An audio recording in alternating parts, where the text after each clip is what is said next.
Hello, everyone. Good afternoon. Thank you so much for joining us. On behalf of United Way, I would like to welcome you to this very special afternoon program.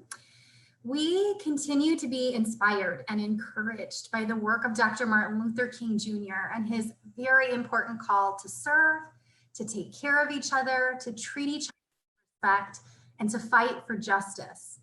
We are so proud to gather you together here virtually today for our second learning and engagement session as part of the 2022 MLK Days of Service.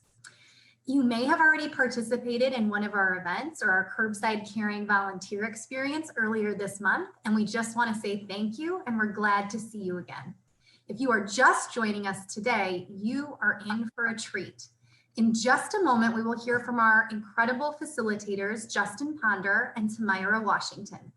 But first, we also want to let you know that this session is really meant to be interactive. So we encourage you, if you feel comfortable, to turn on your cameras, use the chat feature, ask questions, and certainly share your comments with us.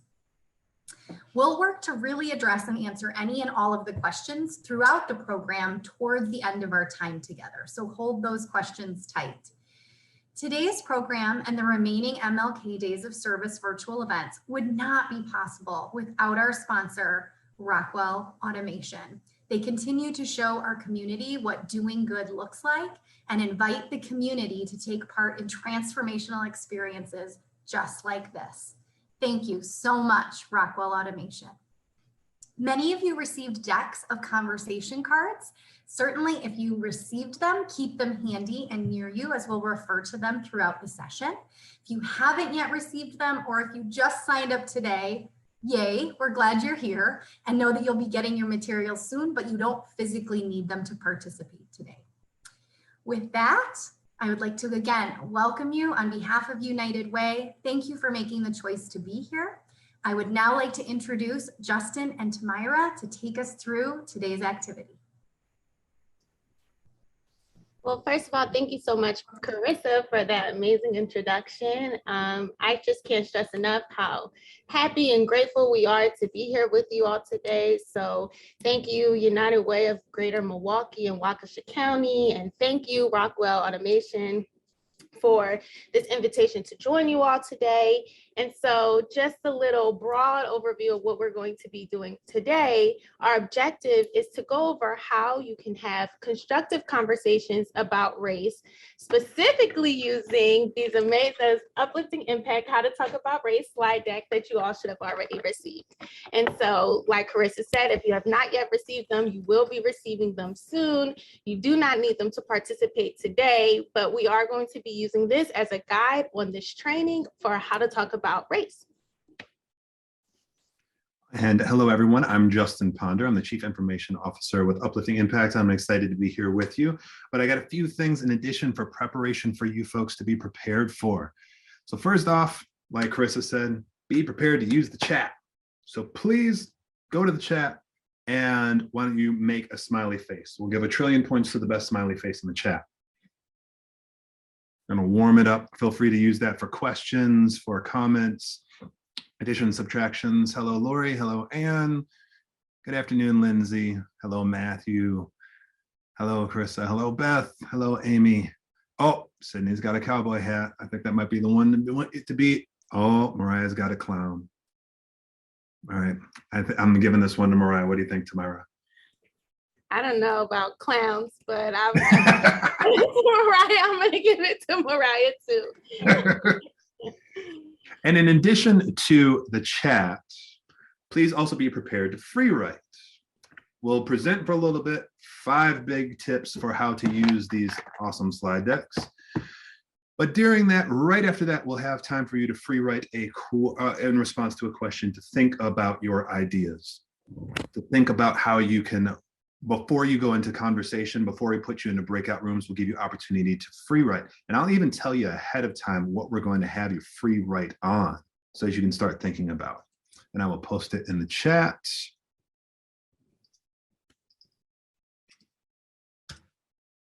How have you navigated conversations with people who have had beliefs that were different from yours? If someone is reluctant to see your point of view, how can you deal with that?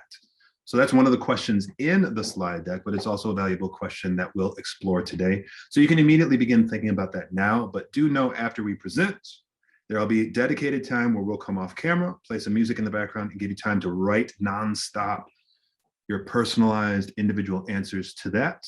Then after that, be prepared to share. We're going to set up breakout rooms, and there you'll share what you free wrote about. And when you're in the breakout rooms, please make all the best efforts that you can to share the space as much as possible. So if you're talkative, maybe now start preparing to pump the brakes, take a back seat a little bit.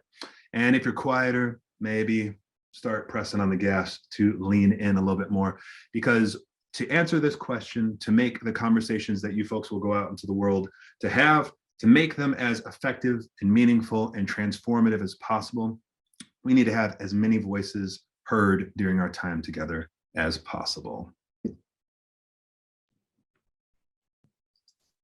All right, and so like I said before, my name is Tamara Washington, and I'm the Diversity, Equity, and Inclusion Coordinator here at Uplifting Impact. So just to give you a brief overview about Uplifting Impact and the amazing stuff that we do, we really focus a lot and primarily on diversity, equity, and inclusion. And so what this means is that we get to use DEI in a whole bunch of different spaces. So as you can see on the slide, some of the things that we do. We have a How to Be an Ally virtual summit that takes place every single year that just provides space for leaders and individuals to just start thinking about how they can present as the best ally and show up as an advocate for marginalized communities. We also have the Uplifting Impact podcast that comes out weekly, every single week with Justin, with our Chief Change Agent Deanna, and some amazing DEI leaders and professionals, and just engaging in some great conversations around DEI. One of the most amazing things I think that we do, one of my favorite, is actually our professional certificate in diversity, equity, and inclusion with the Wisconsin School of Business. So again, just providing some more opportunities for leaders to implement DEI strategies within the organizations. And then we do a wide ranging of consulting work. And so we work with so many different organizations in so many different sectors, really trying to help them push their DEI initiatives forward. And I see someone in the chat said the Uplifting Impact How to Be an Ally Summit is fire. And yes, it is. Thank you. And then last year, we actually had the privilege to collaborate with American Girl on a book called The Smart Girl's Guide to Race and Inclusion. And so if you have children, or even if you just love American Girls, that is a great resource to just talk about engaging in these conversations around race with your children and with your students. And so this year we have another book coming out with Penguin Random House entitled Actions Speak Louder. And this book is just a step-by-step guide on how to become a more inclusive workspace. And then one of the awesome things that we do, which is why we're here with you today, is training. We do so much training here at Uplifting Impact. And I know there's another training coming up around the book of Actions Speak Louder within the upcoming weeks. So if that's something that interests you, just keep your eye out for that. And today, we're going to be giving you a brief training on how to talk about race and using the slide decks that we have here at Uplifting Impact. And so we really believe that this conversation is important. And it's important because throughout all of our lives, we've all had encounters and experiences with discussing race and discussing differences.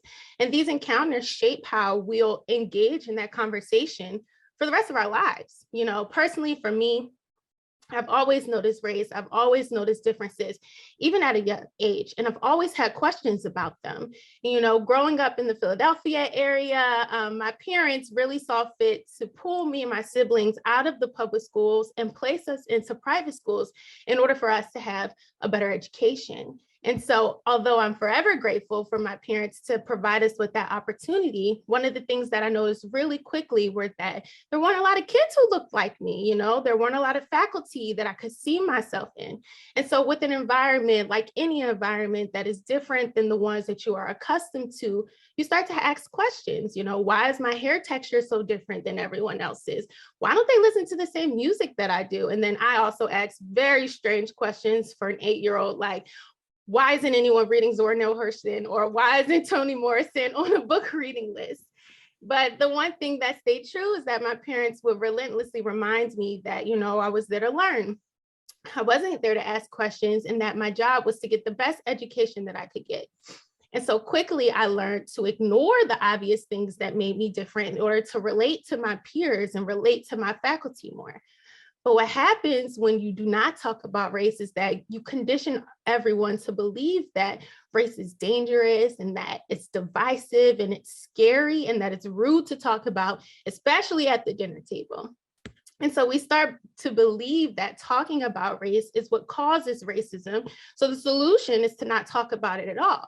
But the truth is, and why we're here today, is that there's nothing wrong with engaging in these conversations around race. And that it's imperative that we are engaging and discussing the differences that I was noticing as a child, that all of us notice as children or even notice today. And so we can provide you with some tools to help better navigate those conversations. We understand that there is anxiety and overwhelm that comes with discussing differences, especially race, but we just want you to know that this is something to be excited about. And hopefully you will walk away from this conversation with some comfortability, with some steps and, some tips on how to engage and hold these conversations with your children, with your friends, with your family, with the people within your organization. All right, so a little bit more about why we created this slide deck in the first place. Tamara mentioned a lot of the information and a lot of the kind of big, broad concepts about why we did, and maybe the moral and social issues of her why we did this, but also it was realizing something very interesting about human psychology is that everybody wants to talk about this, but they also don't. And when there's ever a taboo about something set up, even if you were shushed one time as a child, you ask the parent, hey, why is that person a different skin color than mine? You were told to be quiet. Or you're like Tamara being 8 years old saying, why don't we read Zora Neale Hurston? That's interesting and cute, but we don't have time to talk about those issues and move along. You're kind of taught at a young age that somehow this is taboo and you're supposed to avoid it. But that does two things. One, it makes us very afraid of something, but it also makes it even more attractive to us. So we see lots of times where people talk about it in maybe unhealthy ways. And maybe they talk about it, or maybe they don't talk about it as much as they write about it in social media platforms where they shouldn't, in ways they shouldn't. Because there aren't spaces like this where it says, hey, this is something that's very important to our social lives. As a part of the human experience in a society, this is an important part of that experience, and I want to understand it. So it's kind of like, I have a 13-year-old who's in middle school, and he just went to his first middle school dance a few weeks ago. Now, he loves to dance, and he always gets out there. And I said, well, how was the dance? He said, it was okay, but not a whole lot of people danced. And I said, why? He said, I don't know why everybody would pay money, dress up, drive down in the winter to the school to a dance and not dance. And he said, they need an excuse to dance. So they had the food out in the middle of the dance floor. They had some fun games. Hey, we're going to give a prize to the best dancer. Hey, you come out here, the first person to dance gets a prize. It's all something people show up wanting to do, and you have to create a low stakes, fun initiative for doing it. So that's why we made these themes. It's the food station in the middle of the dance floor at the middle school dance. It gives us an excuse to have low stakes and even fun conversations about something we want to discuss but don't necessarily know how to. So some of the features, you'll see them listed here in the slide deck if you haven't looked at it already. We have language cards that provide some definitions. One of the key obstacles to talking about race is vocabulary. Sometimes we're unsure about the right terms. Sometimes we're unsure about terms that might be offensive. So this provides a valuable first steps, kind of introductory definitions and vocabulary to help facilitate your conversations. Also within there are challenge cards that give you actions, things to do. Maybe you want greater familiarity and comfort around racial diversity and racial difference, but maybe talking isn't your jam. If you're in that boat, in addition to talking, there's some stuff to do. Very simple assignments that can help gain your intercultural competency a little bit more. There's also Let's Talk cards, which are prompts for conversation. And within there, there's also a QR code card that you can scan for follow-up opportunities online.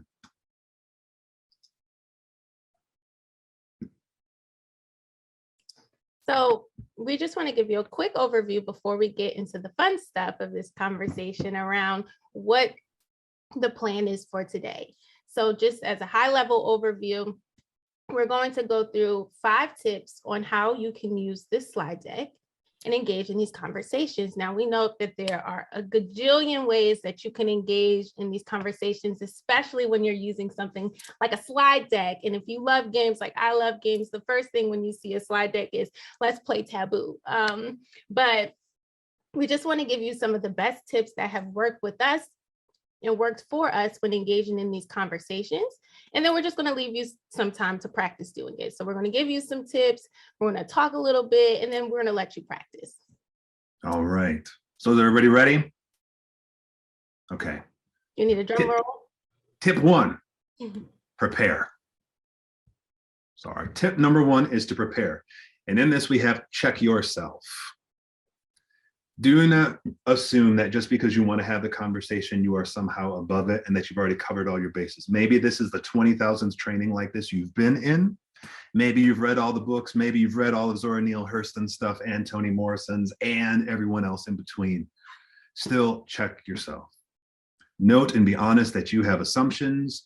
Also note the just human psychological makeup to have a status quo bias for wanting to maintain your world as much as it is, no matter what that particular world looks like. Also note take inventory and leave room for honest reflection about the surprising subconscious drives that will make you defensive. If you hear a conversation, if you hear opinions, if you hear assertions that you don't agree with, it will be very easy to jump in and be defensive. So take a moment, check yourself, and see, I'm going into this to learn, and I'm proceeding with more curiosity than judgment. And it becomes easy to think that these conversations are different than other types of conversations because there's so much at stake. There's historical, social, ethical, moral issues at stake. But at the same time, try as much as possible to have a growth mindset where you enter in, again, with more curiosity than judgment, where you want to learn and create a space for people to learn, bounce around and make mistakes, and you learn with them as well. And the third subpart of preparation is to establish a process. Think about how you're going to have this conversation. What might be some guidelines? What might be some rules that would work for you to make this conversation as focused and constructive as possible, and maybe some of the bumpers on the sides of the gutters to keep things from derailing too much. And here are a few possible process rules that have worked really well for us. So step 2 on our list is to free write. You know, you'll have a chance and an opportunity to do this a little bit later, but what you want to do is to ask some discussion questions. You know, in this space, there are no yes and no's. There's no right and wrong. There's your experience. These are your factual answers. And you really want to make room for reflection. Like we talked about earlier, race can be a taboo topic, and it has been a taboo topic throughout all of our lives. And so when you give someone the opportunity to talk about race, you know, they word salad and start talking about everything they ever thought about every race and every encounter and everything in between. And so free write gives you the opportunity to sit down, reflect, get all of your initial thoughts on a piece of paper. So then when you're engaging in this conversation, it could be a more constructive conversation. You want to avoid editorial arguments about what's your reality versus someone else's reality. And you really just want to focus on your personal experience. This is what I experienced. This is how I felt, or this is how I feel. And free writing gives you the opportunity to do so. Yes, and that's important about the word salading. Is again, and not to use too disgusting of a metaphor, but it is something that's appropriate for talking about anything that's taboo. It becomes like a wound, and when it's lanced, all sorts of stuff comes out initially. So I think it's very important. Lots of times people worry about, how do I talk about this? And I think what we would say is start off by not talking about it and give people an opportunity to think, feel, and process before you enter the discussion. If it's 5 minutes, if it's 10 minutes, if you send the topic overnight, give them time to process in their own way and kind of edit things down for themselves. Becomes really important because, again, if this is the first conversation they've ever had about race, a whole lot will come out very quickly, all at once. And you'll be thinking, I don't know what this has to do with the question we asked. So give people time to process with the free writing. The third thing we'll talk about is breakouts. And you notice how this is mirroring the process that we're doing in our time together right now? Is that we said, hey, we're going to talk about establishing general rules. We've checked ourselves, we've created some time for reflection, and then we're going to have opportunity for you to free write, and then we're going to go into breakout rooms. And what's valuable for this is that it gives people another time to process. You ask the question, they have time to process, they free write, then they go into the breakout rooms and they go from this is the thing I wrote on my own to this is the thing I'm trying out with 4 people and I hear how it goes, I check responses, to now I can share larger later on. So this breakout small group conversation time is really important. And before you lead folks into this, I think it's valuable to give them instructions. Now, of course, given your context, your particular group, different situations that we might not be aware of, things will change. But one really valuable instruction to give in this kind of format is to let them know that there will be a reporter who will report back to the entire group. If you give them a homework assignment, hey, you're going to go into groups, and guess what? You're going to share what you free wrote about. But we're going to have you come back and you have some sort of reportable deliverable we're expecting to see. That helps focus conversation a little bit more. Now, if you're facilitating a Zoom conversation or some sort of virtual meeting and you bounce around into the breakout rooms, or if you're in a physical space and you have people break off in groups of 4 and you can hear, take deep breaths. Know that the first 5 minutes of this is, again, people processing something they've had an entire life of feeling about but not talking about. In fact, if you're in a virtual meeting, I would say do not go into the breakout rooms for the first 5 minutes, because what it'll be is, oh, we're in an uncomfortable situation, we have to figure out how we feel about this, or there'll be a lot of necessarily maybe posturing, where some people are saying, I don't know why we're doing this, this is ridiculous, I treat everybody the same, or this is so important, and I've been doing this work for so long, and you know what, I've read this. There's going to be people trying to figure themselves out, and that's important, and that's vital. Leave room for it to happen.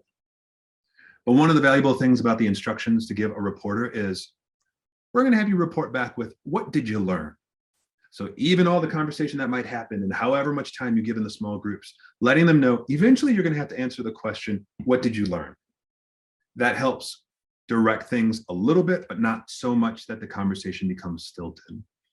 Another element about the breakouts is to provide them an opportunity to share what they wrote, but also brainstorm more ideas.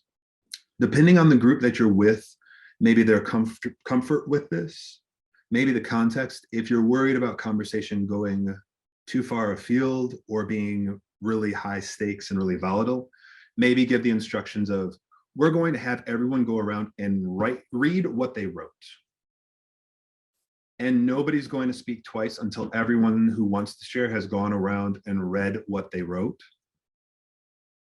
And then after that happens, we can maybe ask clarifying questions. Maybe we can build on statements that say, yes, I recognize that, thank you for sharing. But if you feel that it's going to be like high stakes and you're worried about how it's going to go, giving them the instructions to read what you wrote can help make things a little more constructive, but also leave room for them to brainstorm more ideas. That it's just not, hey, this is what I free wrote about, thank you for sharing, and then it stops. But letting them know that we can come up with ideas together as a group. And then challenging them as part of the instructions for the breakout is to start synthesizing your answers. That we just don't end the 20 minutes, the 15 minutes, the 30 minutes, whatever the breakout time is, that we just don't end that time with 50,000 things, but we start to try to find connections and we start to find ways in which they overlap so that we can synthesize the answers back down to some sort of answer to, what did you learn? That's what we found has worked really well in the breakout rooms.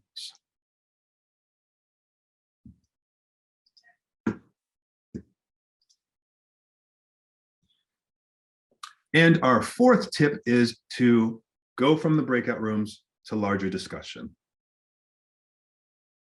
So you have individual free write, you have small group breakouts, but then you have large group discussions. And notice that all these steps have scaffold to this. The value of having large group discussion is that it gets everybody on the same page. It gets them an opportunity to hear as many voices as possible. But jumping right into this might not be as beneficial or as productive as scaffolding in. Free write individually, think about it. Small group to work it up a little bit more, and then we have time for large group discussion. Then in the large group discussion, having reporters share what they learned. Say, we're going to call on reporters. The value of this is that the reporter has already voluntarily stepped forward. I am willing to represent what the group has said. I'm paying attention. I'm making sure I'm doing justice to the things they've shared. But I also know from the very time we start with this small group that I have a responsibility.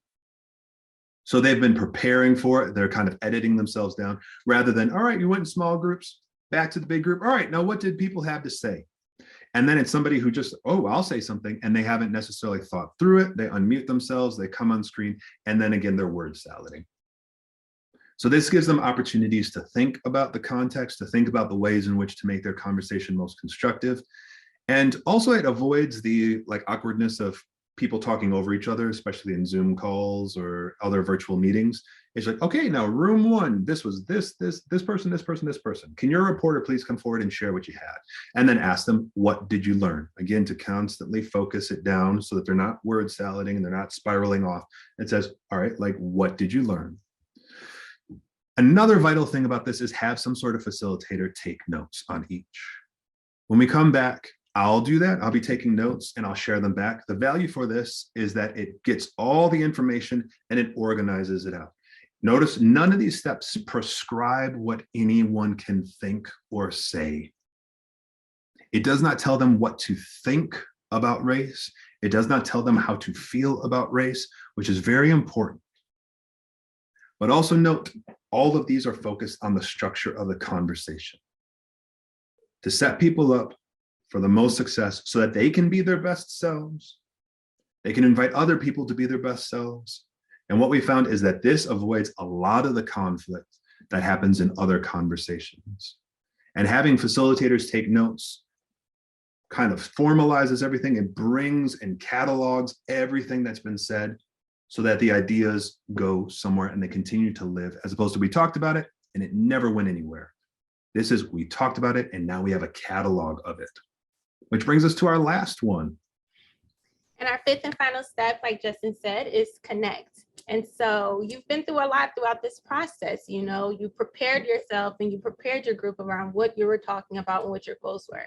And then you gave everyone the opportunity to free write all of their initial thoughts and share those thoughts in a breakout room and then share them in a big discussion. And so now you want to connect everything that you've done throughout the entire conversation back to what your goals are. First, you want to connect each report to each other. So after the facilitator has taken all of their notes, you want to be able to share your observations around the reports from each of the breakout rooms and each of the discussions and connect them back to one another. You know, group one said this, group two said this, group three said this, and this is how they connect to one another. And then you want to note reoccurring themes. So I heard group one said this, and that's very similar to what group three said and very similar to what group six said. So maybe this is something that's really important and should be elevated within our conversation. After you connect the reports of each group, then you want to connect it back to your organization's values. So what is the purpose of you having this conversation? What did you decide the purpose was when you prepared for this conversation in the beginning of the meeting?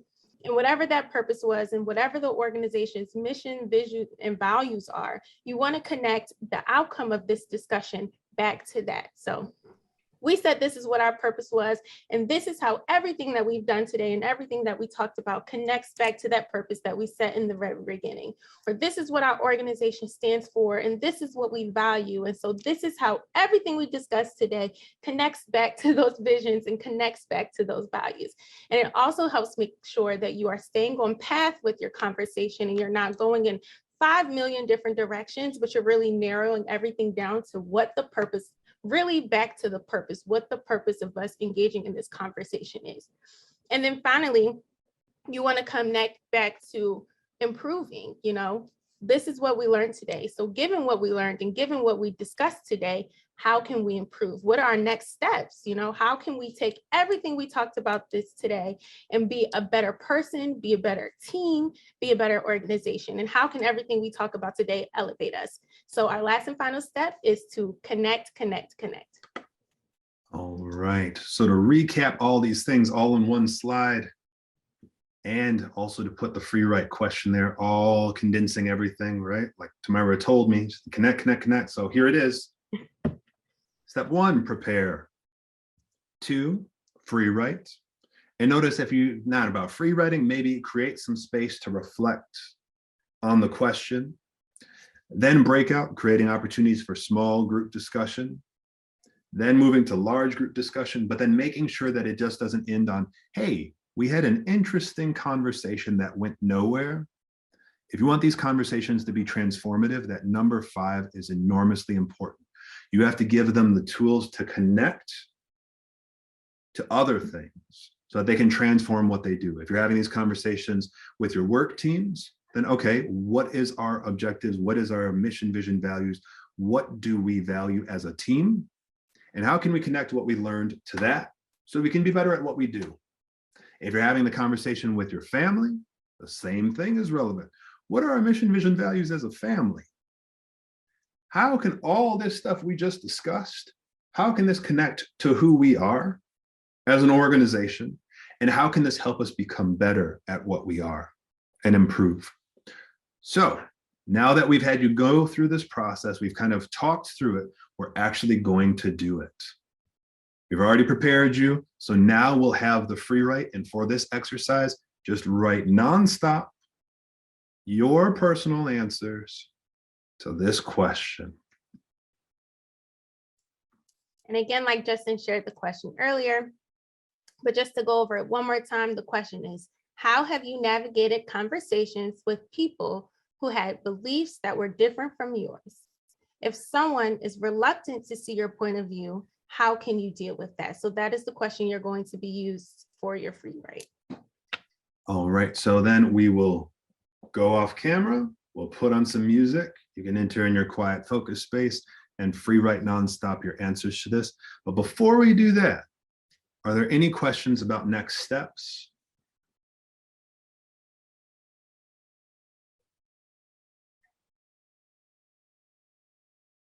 All right. Hearing none, we'll go off camera, we'll put on music, please free write, and then we'll come back on and give you the next instructions for after that. See you in a while. Welcome back.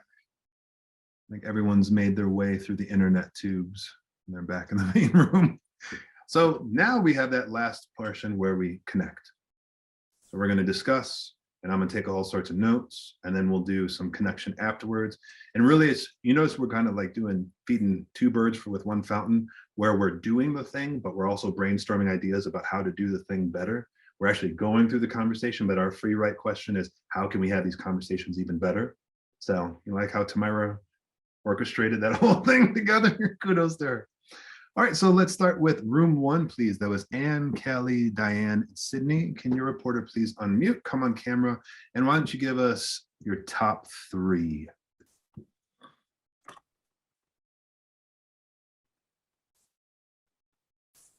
All right.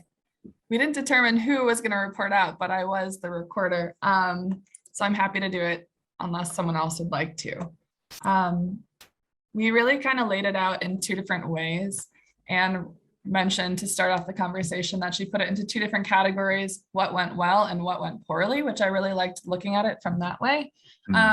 We noted that when things went poorly, often it was with our family more than anything, or our friends.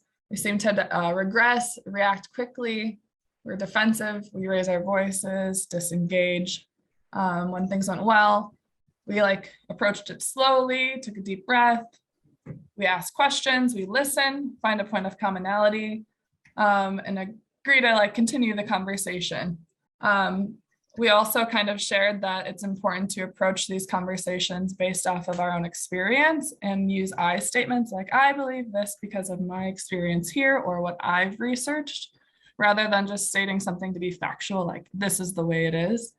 But we also dove deeper into just kind of like how much of other people's views can be tolerable and like reflecting on that, because at what point is it going to like harm the greater community?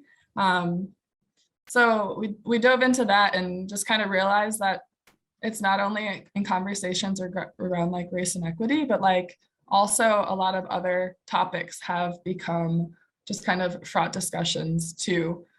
So it was really cool to connect all of us. And I like that last one about making sure and taking lots of time before you enter the conversation and making sure that the only time I push back, contradict, maybe resist, as opposed to listen and provide reflexive questions that leave room for growth for the other person, is when I'm ensuring that it's for the greater good of the community. Like, so for example, in this situation, if somebody goes on a rant full of homophobic slurs that create a context of microaggression, that might be a moment where I say, you know, for the greater good of the community here, I'm going to have to shut that down. And that's where it becomes really important to clarify at the prepare moment, way at the beginning. These are the objectives, these are the guidelines, but making sure that the guidelines are commandments of commission. This is what we are going to do. And not getting hung up in commandments of omission. This is what we won't do. And don't do this, and don't do this, and don't do this. Because what it does is it just lends itself to the narrative that this is a restrictive concept that is used as a piece of political propaganda to impose on people and restrict their thought and expression. But if you flip it and say, no, we're going to focus on ways to include everyone, ways to become better as a community, ways to uphold the human dignity of everyone involved. Okay, then all of a sudden that becomes the guidelines and the justification for saying, no, you cannot say that. It's not because I'm policing your political views. It's not because I'm restricting what we can say here. It's because it refuses to uphold the human dignity of everyone involved here. So becoming very clear on what we're doing and making sure everyone agrees to it and understands it. And especially if you're having these conversations workplace or your organization, like, hey, the conversation here is how can we become better as an organization to fulfill our mission, vision, and values better? So when someone goes off on a rant about anything, even if it's not offensive or harmful or constitutes a microaggression in any way, if they go off and rant on anything, like, okay, so now how does that help us improve our mission again? Oh yeah, I guess that thing that happened to me one time 20 years ago, I guess it's kind of irrelevant. Like, okay, well, then it becomes a way to create the environment of constructive conversation without shutting it down and making people feel embarrassed or digging their heels. But it also helps keep things on track. Sydney, did you folks have a question for Tamarana? I think we kind of got carried away in our own conversation. And as we were cutting off, we were like, wait, I think we need more questions. So we didn't get to that part. I think you left us with a really good one about pushback and differentiating what's acceptable and what's not. All right, thank you.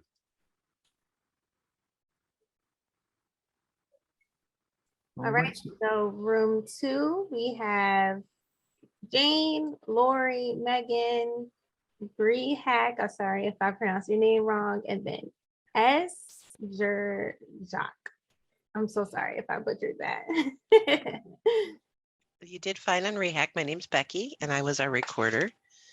The 3 things that came up most often, from what everyone said, had to do with feeling anxious and nervous during these conversations, partly just realizing that, using that pause to, rein that in and, realize that that's where a person is at or where yourself is at. Respect was another big issue. And that conversations go better when respect is shown and used and given. And the listening, asking questions to hear the answer, not to have something to say afterwards, that it interest in the answer is important. Yeah, and I love what you said around understanding that everyone might be uncomfortable and everyone might have a little bit of overwhelm when engaging in these conversations. And then also understanding that sometimes when that happens, mistakes are bound to happen. You know, someone might slip up, someone might make a mistake, but just listening and making sure that you're respecting one another and honoring that. I think you all brought up some amazing points throughout your breakout session. Justin, did you have anything you wanted to add?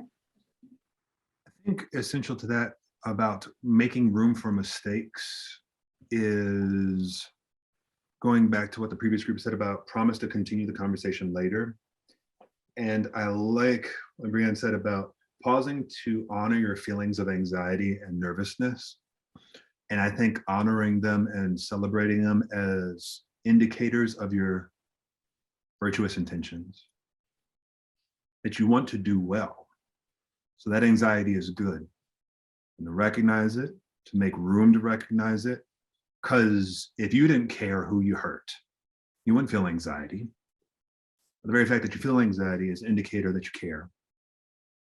But also at the same time, taking a moment to honor that, to let it have its space, but also give yourself permission to let it go, because that anxiety does not necessarily serve you or others, and carrying on the conversation, and it can actually make the conversation worse. Because people will start to sense your own anxiety. And I like this promising to continue the conversation later. Part of that coming to terms with my anxiety is getting over the compulsion to think I have to answer it all now. We have 90 minutes. We're going to solve racism. Go, team. To realize this is an ongoing conversation. Yeah, Tamara? Well, I was going to say, to piggyback on that, or even if you will ever have the answer to some of the questions that are being asked, you might never have the answer. But go ahead, continue. Yeah, and that leaving room for a later date. So what that does is it allows me to hear someone mess up. I've had a lot of inclusive conversations about social identity groups of all kinds: race, ethnicity, gender identity, sexual orientation, age, nationality, religion, ability status, military veteran status, and age. And oftentimes, there's been times where we had that conversation, everybody says the right terms, they have the right vocabulary, but then all of a sudden, someone says, you know what, and we have this conversation and it's just crazy. And something buzzes in my eye, right? Like I'm like, that's one of those moments where we're falling maybe into ableist language, but I realize it's probably not most productive for the person or for the group conversation to say, hey, you know this word we throw around commonly in our everyday conversation? It's really problematic. It will make all the other people shut down, and any growth that they could have during our conversation is lost. But if I remember this is just one conversation of many, it leaves me, I'm going to let that go. And then I'll email 3 days later and say, hey, you know, could we have a conversation about the talk we just had? Cool. And then 2 days after that email, say like, hey, you know, so like you had a lot of conversation. How do you think it went? Was there anything interesting that happened? Like, you know, I'd like to talk to you a little bit more about this moment where you said like, oh, wow, this is really crazy. What did you mean by that? On one-on-one, not in front of the group. I have never, and some of you have heard me say this before, I am a huge fan of Frederick Douglass and his oratory life, his oratorical life. The ways he's able to, if you have not read before, to what is the 4th of July to a Negro? I'm messing up the exact title. What is the 4th of July to the Negro is an amazing speech. And he delivered it to an audience of hundreds of his supporters. And he like walks this tightrope where he like kind of like rebukes them for their apathy. Like, why are we celebrating national independence on a day of freedom when we still have slavery? He's amazing to me. However, I have never in my life seen anyone in a group setting, someone says something wrong and they say, you know what? That was not only wrong, but you should change your ways. And I'm going to use you as a public lesson for everyone else. And they're able to string together the perfect combination of words where that somehow works. Now, again, I don't want to leave it. There might be some people here who are much smarter than me and can do this much better. But I would say letting it go for that moment, following up later on, and then maybe like sending out an email like, hey, if anybody else wants to talk about our conversation offline, one-on-one, it gives people who are like, you know, I'm managing mental health. And I did not appreciate that comment where someone threw around crazy, like lightly. it gives the opportunity for you to provide one-on-one growth and instruction with the person, but it also provides an offline opportunity for people to share whatever hurt they may have had. But in the group setting, I've never been able to pull it off. And quite honestly, I have not been able to see other people do it either. So thank you for reminding us of that. All right, and thank you, room 2. Let's move on to room 3, please. That was Amy, Ellen, Susan, and Teresa. Okay. Well, a lot of this has been said already, but I'll kind of try to break it down to different ways of saying the same thing, maybe. So some of what we talked about is really trying to understand where the other person is coming from. So asking questions to kind of try to take in what they're trying to say, and looking for a shared value. Are there areas where, even though we're talking about kind of polar opposites, is there some middle ground that we can kind of come together on? We also talked about anxiety and giving yourself a break, taking some time, and again, to your point, maybe coming back to it at a later time. So sometimes you can't solve these, often you can't solve these things all at one time, and there's no rush. So if it's not happening, give yourself a break, postpone to a later time. And then also, if someone is kind of on a rant, you want to listen to them, but if you don't say anything, you don't want to give the feeling that you're agreeing with them. So saying some more impartial things like, that's not my experience, or that's just not how I see it. Things like that, that say, I'm not agreeing with you, I'm letting you talk, but kind of trying to bring it back to a little less rant of a conversation.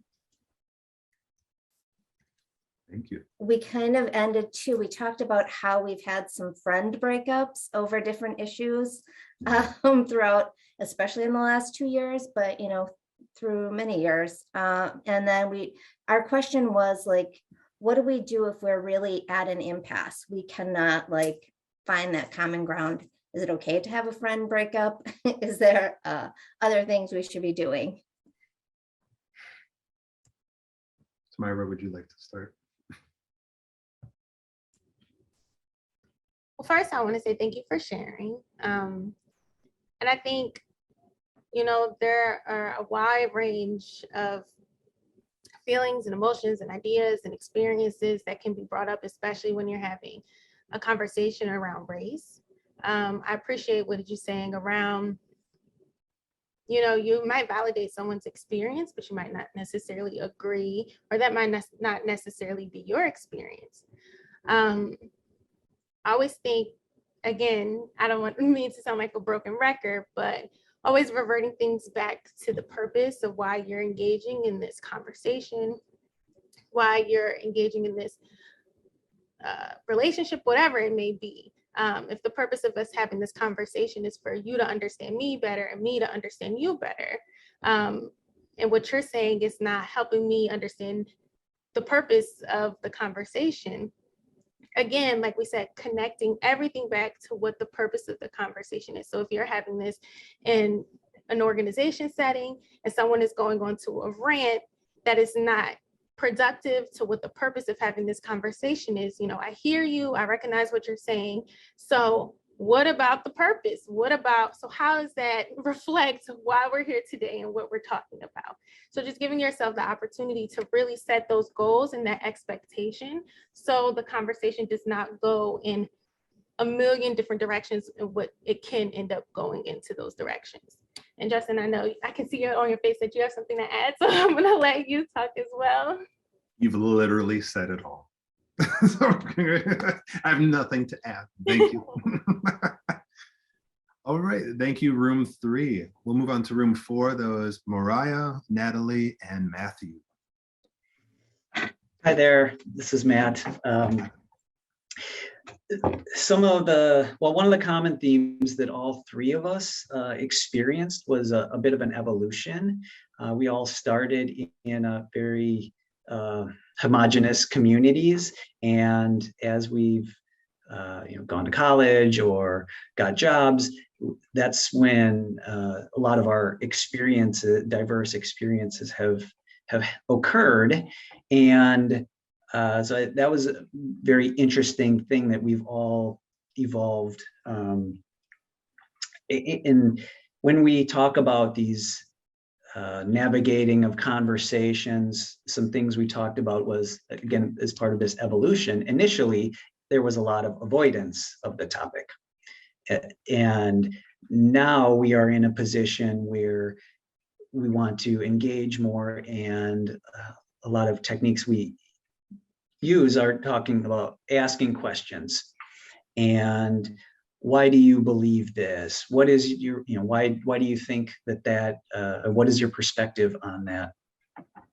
And I think that's a really positive way to get someone, because most people like to, are very open to telling you what they think. So opening that door to let them share their experience before you share your experience, I found that to be a good way to approach things. One thing that we didn't necessarily talk about, but I just thought of, and I use this with my wife on certain things, is using I statements.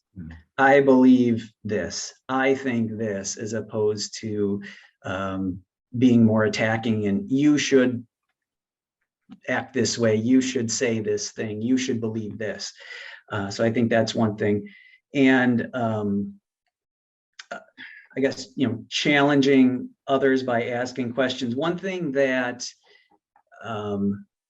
I mentioned in our group was I'm a numbers person, so I like to try to lead with data and facts. And one of my teammates asked a question, which I didn't have an answer to, so I would pass this along to you, is that when you have a conflict where you don't have a baseline of facts or a baseline of what reality is, because that person, well, I saw this thing on Facebook, or I saw this thing on Fox News, or I saw this thing from some source that we don't believe is a factual statement. How do you get beyond that if you don't have a basic baseline of what the issue is? I think one of the things is connecting it to improvement, and it becomes more essential than ever in the age of misinformation, because data statistics work, like you said, if you have a common shared baseline of factual reality that's agreed upon. But also those conversations tend to be like, I'm trying to convince you of something. I'm trying to convince you about a factual state of reality, which has its purpose, but it doesn't necessarily go to anything. I've been in lots of conversations and led many of them myself, and get into many of those talks on my own, where I prove the philosophical reality of something, but then be like, great, now what am I supposed to do? Focusing on improvement gets to a fairly universal desire. Even if we can't agree on the state of reality, we can agree on how to make things better and the movement forward. One of the most interesting classes, I'm a professor in addition to doing consulting and work with diversity, equity, inclusion. One of the most interesting classes I taught was a few semesters ago, and it was hip hop's representation of policing. It was like the semester after George Floyd was murdered. It was like, how are you going to teach that? And of course, there was people saying, these are my factual realities about statistics about policing. And this is my set of competing facts about how it's overreported and unnecessary. So, fine. How can we improve in ways that are mutually beneficial for all parties? How can we improve police policies and practices that benefit Black communities? How can we improve these policies that also benefit police officers as well? No one's going to agree we should not improve. Even if it's, I think that this is overstated, I feel like it's unnecessary. We say, well, we can still improve. even if you're it's the most perfect situation ever. Cool, we can make good gooder. And how can we improve together? So that tends to be a way to open up productivity, where when people want to argue about the ontological state of reality, that's where it starts to get bogged down. But when we say, okay, even if we agree that things are fine, how can we still make the situation better for our particular organization, whether it's our family or our friendship or our school district or our company? All those organizations are in the part of their mission is to do better than what they're already doing. So focusing on improvement can be a way that opens up where making arguments about information slows down. Thank I would you. just add too, also understanding that conflict is a part of the process. When you're engaging in these conversations, especially if it's with a diverse group of people, everyone's experience is going to be different. Everyone's outlook on reality is going to be different. You're bound to have conflicts when there is diversity and when you're engaging in these uncomfortable conversations. So just preparing yourself for that, and then do what Justin said, really connecting it back to how can we improve will help you navigate that conflict a little bit better. Thank you, room 4. And we'll move on to the last but not least, room 5, Carissa, Lindsay, Rachel, and Ruth. All right. We can keep it pretty short. I think we've heard some similar themes, right? So we're building our connection, that piece. So definitely had some talk about the self-worry or the fear or less safe in environments like this where we're engaging in conversations. We also talked about kind of creating the space that's been created here, safe space, learning, curiosity, and coming from that place that we can build connection and not have to agree. We can agree that we might disagree, and kind of creating that as a baseline or okay in the space. And then we started to, one of the joint conversations that I think came out of all of our free writing was the sense of self-learning that comes from really listening and being engaged in these conversations and starting to ask the questions of what's shaped our beliefs, what is making me say that or participate in this way, and encouraging that reflection. When you're talking about safe spaces, something that I might like to add is considering virtual spaces like this, smaller groups, making it voluntary. And also you mentioned something that got me thinking about building connections before these conversations happen. Right after George Floyd was murdered, we had lots of organizations reach out to us like, hey, how can we talk about this like next week? And when we were kind of working with them, we found the conversation about racial inequity in the United States was going to be that much harder for the group because they didn't talk about anything. So try to, like, even now, if you're like, I'm not ready to have a conversation about race, maybe even if you are, say, I'm going to have 4 months from now. And in the time between, I'm going to build my team up of practicing about anything personal. And we would meet with lots of leaders and say, I want to talk about racism and over policing of Black communities. And I want to ask people from my team to be a part of this. It's cool. Do you know everybody on your team's first name? Do you know the name of their partners? Do you know the name of their kids, their pets, their hobbies? And if the answer is no to any of those, maybe you should wait on this conversation. I think we jump to, let me talk about one of those taboo topics with my team. And we haven't even had to practice that regular small personal conversation yet. So facilitating the ground where we get used to making personal connections before we get to political and social conversations. All right, Tamara, did you have anything to add? Nope, Justin, you said it all. All right, so we got one more for you. One more tip. We said we had 5 tips. We actually have a surprise one. One more to add here. Keep it up. The one and done's never, it's an ongoing conversation. It just keeps going and going. And we have here building the relationships. If you are not ready for it, and even if you feel like you're ready for it, spend lots of time building up the relationships. So these conversations should be easier. If you're a part of your honoring your anxiety, can be, you know what, before I have this conversation, I'm gonna have a 15-minute coffee break with every person on my team to build up personal connections first. And was, how's your day going? What's new? Really small stuff to build up the relationships. And then practicing these conversations, maybe in groups like this, where it's people are kind of showing up and they're voluntarily wanting to learn how to practice these things, and you're not going to have necessarily the resistance that you might not be ready for. But also we have here integrating them into the process. So especially in your organization, once you get good at them, once you feel comfortable enough where it's even functional, to incorporate them into the process of like regular maintenance. Maybe it's in the meetings. Maybe it's you have regular, how are things? Maybe it's part of one-on-ones you just meet with for having coffee. Maybe it's part of even as formal as performance reviews, anything where it's kind of built into the routine, where the team gets comfortable talking about these social identity issues, because no matter what organization you're with, more and more there's a cultural shift happening where people are spending more and more time in the workplace, and they want work to mean more and more than what it ever has. I'm not showing up 9 to 5, collecting a paycheck and going home. I want the places I go and inhabit to mean something. And I want them to recognize me as a human.